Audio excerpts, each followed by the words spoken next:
Hello दोस्तों। आज की कहानी है बदनामी। राधा बस रोए चली जा रही थी। उसके आंसू रुकने का नाम नहीं ले रहे थे।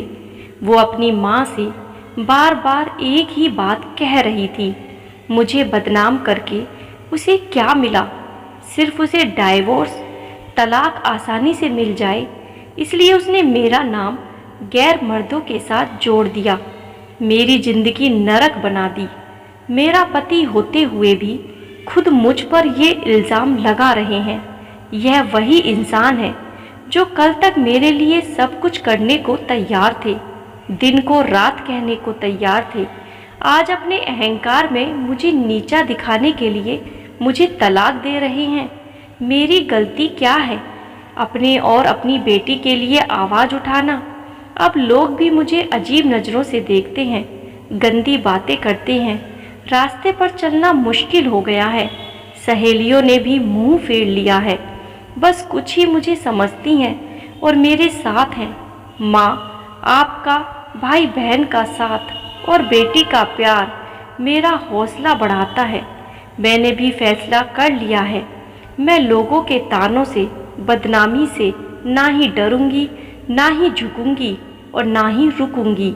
अपने आत्मसम्मान और हक के लिए बिना थके लोगों से लड़ूंगी, उस इंसान से जिसने इंसानियत ही नहीं रही।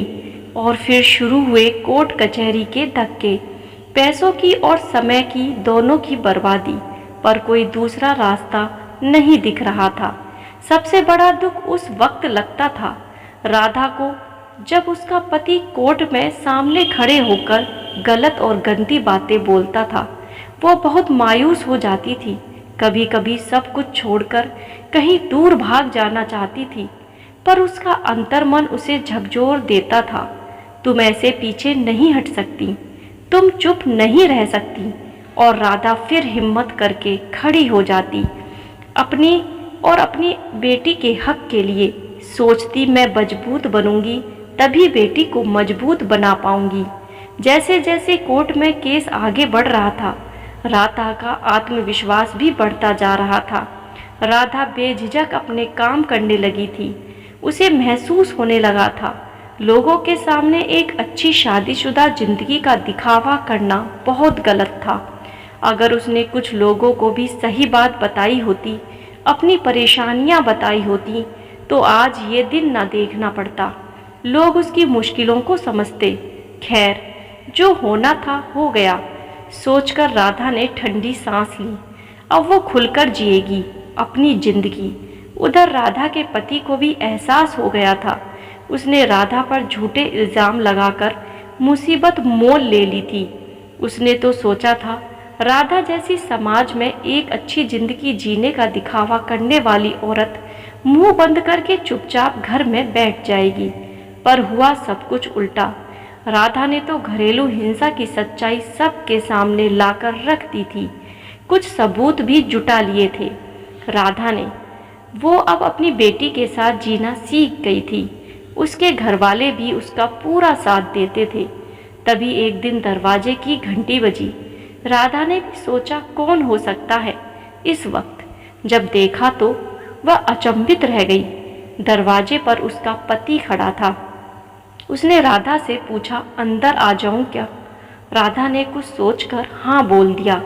उसे अंदर आने दिया और पूछा, अब क्यों आए हो? वो बोला, मुझे माफ़ कर दो, मुझसे गलती हो गई और घर वापस चलो। मैं तुम्हारे और अपनी बेटी के बिना नहीं रह सकता। अचानक आई इस बदलाव से राधा सोच में पड़ गई थी। वो कुछ समझ नहीं पा रही थी, पर उसका पति केस वापस लेने को, साथ में सुखी जीवन बिताने की बात कर रहा था। उसने राधा से कहा, चाहो तो थोड़ा सोचकर जवाब दे देना।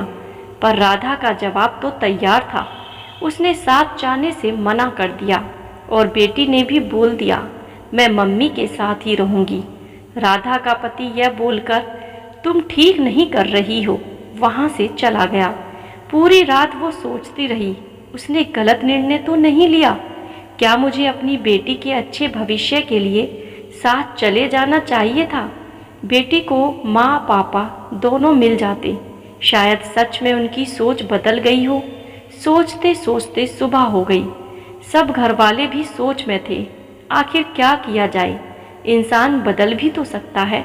पर सबने समझदारी दिखाकर कुछ दिन इंतजार करने का सोचा। तभी केस की तारीख भी आ गई। राधा ने सोचा था आज पति के व्यवहार से वो पक्का निर्णय ले लेगी, और जो हुआ सोच से बाहर था। पति का वही रूप पाया। राधा आज भी अपने और अपनी बेटी के लिए लड़ रही है।